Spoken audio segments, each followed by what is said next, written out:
We need to talk about the Series X, Microsoft's chat, and a lot more. Happy Friday, friends. It is Friday. It's middle of June. We're approaching the longest day of sunlight in the northern hemisphere, which is on the 21st, which means the start of the summer. And I don't know what I'm doing with that intro. But anyways, hopefully you had a wonderful week. There's some interesting things to talk about. Fewer topics, but they are bigger topics. So let's just dive into the news. So this week, Microsoft, per usual, dropped a bunch of different insider builds.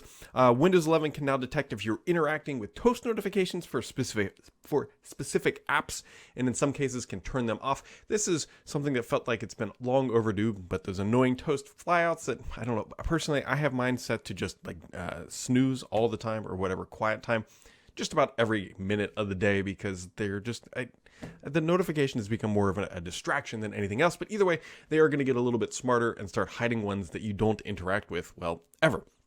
Dev insiders can now also use I don't have my Surface Pen. Can use the Surface Pen to write on input fields. It feels like this is something that should have been there a long time ago, but you can take your Surface Pen, write on your Surface screen, and do some surfacing inputting on your Windows device if you have a supported device. Microsoft is also, now speaking of Surface devices, offering replacement hardware. This is actually a really big win for DIYers who like to, fix their own computers, because what a crazy idea that is. When did they launch? 2012 Surface? I don't know, somewhere around there, but more than a decade after launch, it's now easier to get replacement parts for your Surface PC, which is always a good thing. There's some big changes on the Intel side. Now, people are going to say, Brad, they're just branding changes, but these are actually pretty significant when you kind of let's just talk about it here. So Intel is dropping the I, so it's no longer Intel Core i3. It is just Intel Core 3, Core 5, or Core 7. Now, their top line, or their higher performance, are called Core Ultra 5, Ultra 7, and Ultra 9. So the Ultra indicating premium. Confusing somewhat, there's no longer a Core 9, which was previously like the i9, but there now is the Ultra 9. So the 9 series is really like their flagship stuff. You can only get it in the Ultra variety. It makes me wonder a couple things here. First, are they doing this because of what Apple has done with the M2, where they have relatively-ish simple SKUs with they have like M2, Max, and Ultra, and so maybe Intel is trying to follow that so that they don't have to have some sort of like branding and marketing wars against Apple, which, as we all know, is extremely hard to do. And so maybe they're just saying like, look, now's the time to do it. Now, something that is not time to do, I don't think anybody should buy a CPU right now, unless you are desperate for upgrading your PC or you find like a really good deal. We're on the cusp of these NPUs being sort of brought whole house into these CPUs or the system on a chip packages. If you are looking to upgrade for a chip that's going to last for a long time, you might want to just hold on to your horses for a little bit. Meteor Lake and beyond should include a lot of Intel's AI capabilities, which means that if you buy the generation today, you are buying like the best of last generation, or generation is probably not even the right term, last like style or like genre or era, I guess.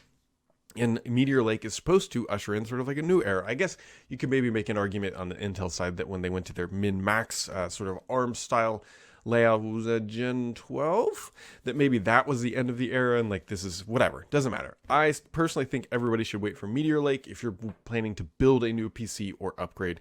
So don't buy an Intel CPU or AMD, or just wait until the fall, realistically, for both Team Red and Team Blue. I think that's a pretty big deal. Also, personal sort of business news. So my company, we released Groupie 2 this week. Groupie lets you add tabs to all of your favorite applications. Quite literally, if you've ever said, I wish I had browser tabs on every app, that's what Groupie 2 does. It's a really cool app. It is now a version 1.0 ready for general release. There'll be a link in the description. On to the gaming news, because there's even more gaming news, especially one really salient thing we need to dig into. There was obviously the big event over the weekend. Sunday's technically this week, so I guess I could have wrapped it all up into this podcast, but not going to because it's been about a week.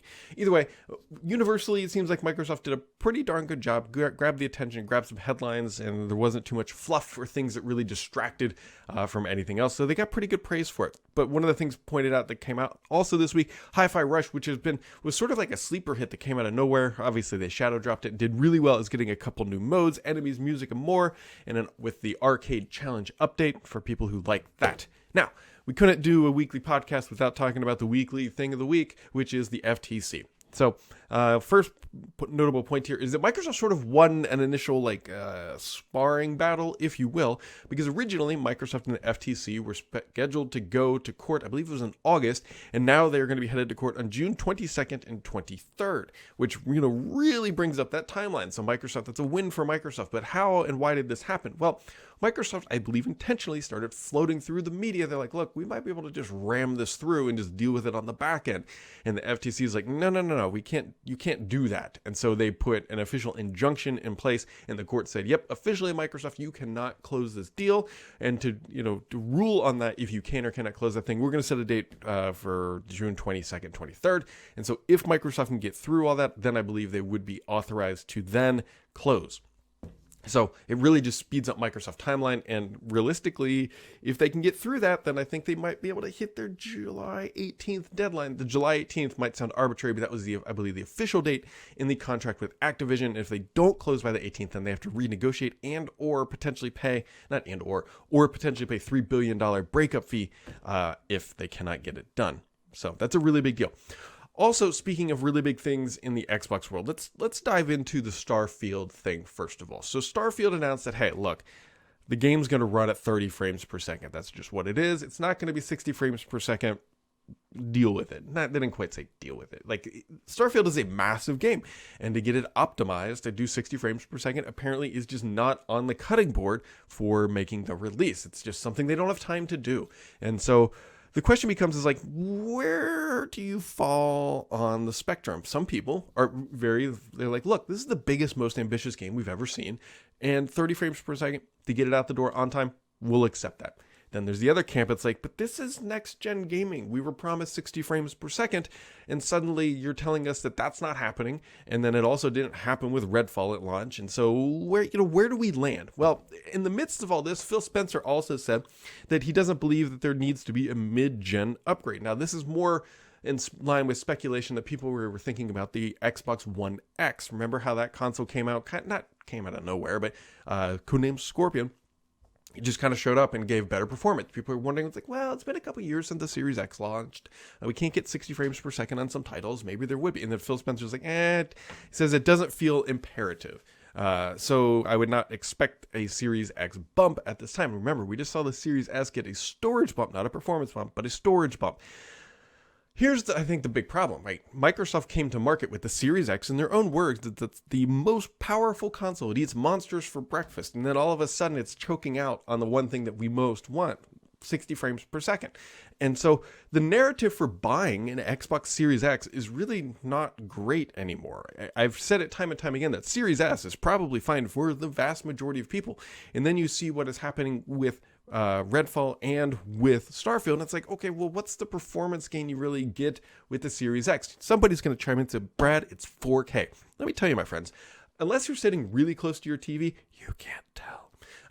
You have to be sitting at something less than 7 feet on a really large TV to really be able to pick out the difference. And so at that point, 1080p is completely acceptable and fine. Now, people are going to, and I totally get why Microsoft made the Series X. They needed that marketing capacity to say, look, we know we're coming into this as the underdog, and we need marketing, and so having the most powerful gaming console is the best way for us to go to market. That will give us an advantage. And I totally understand that, but the narrative after the marketing, after the product is launched, has been less than ideal, right?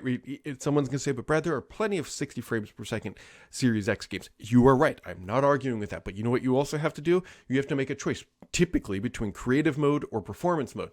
And basically, you either get 4K 60, but with lower fidelity, or you get lower frame rate, but higher quality images. So the trade-off has always been there. We have yet to see. Neither console, by the way, is a true rock hard 4K 60 frames per second across all titles all the time. And so it's interesting. The question, it kind of boils down to is should you even buy a Series X? Is this in the same camp as potentially the Intel chips? Why would you tell somebody to buy a Series X? Yes, you will get slightly better performance, but you're also paying quite a bit more, several $100s, depending on which SKU you pick up. And it just, the narrative for buying the Series X just is not strong. It is, especially when you look at hero titles like Starfield. And so we'll see how the rest of the generation plays out, but it surely feels like that the Series X truly cannot run 4K 60 frames per second across all titles, which actually, that's not even theorycraft, that is actual reality. And so here we are. And that's where those mid-gen recycle updates came from, because it's like, well, we'd love to run Starfield at 60 frames per second. Give us a better box, and we'll do it. Speaking of Series X, well, I just said I don't know if you should buy one. I am enthralled by these. These are some Porsche limited edition consoles they're going to be giving away. I quite fancy the Martini livery. If you are on the audio, you can. It's the very end of the news section of the podcast. On the video, you can see this image. I think some of these look fantastic. I'm not a fan of all of them, but I've always had a fan for that Martini livery on the Porsches. Ooh, and that would be nice to own. That would be nice to own, my friends. And so, yeah. All right, let's dive into the questions of the week. I just smacked a cable. Always my favorite part of the week. Oasis dropping in saying, I'm trying to get a one-click solution. Okay, I'm trying to get a one-click solution to launching 4 to 6 Notepad or WordPad instances every morning. What is the easiest way to do this? Can Groupie 2 work with WordPad? So, yes, this is, okay, I promise this was not a planted question. I don't know Oasis in any capacity. But Groupie 2 would allow you to do this. Groupie 2 has a feature where you can create a group. So take 6 instances of WordPad, group them together. In the top left corner, you can click the down arrow and click Save Group As, and then save it as whatever. And then you can pin that to your taskbar. So then you will have one icon that you click on the taskbar, and it will launch multiple instances pre-grouped in a tabbed arrangement. And so it should do that. You might be able to get away with it using some sort of script as well. Just a simple script that just fires up 6 instances of WordPad. I'm assuming that you can run multiple instances of WordPad. I'm not as familiar with it with, say, like Notepad, but you should be able to do that. You could potentially use a script, ask ChatGPT to write you a script, and potentially that could be a less elegant but working solution. Jim Chaplin says, with Intel's new horrible branding announcements, the branding is horrible. While the announcement is simply meh. What are some of your favorite god-awful product announcements? Oh, okay, so Microsoft had one called Fig Jam. Let me see. That might have been a code name, though. Microsoft Fig Jam.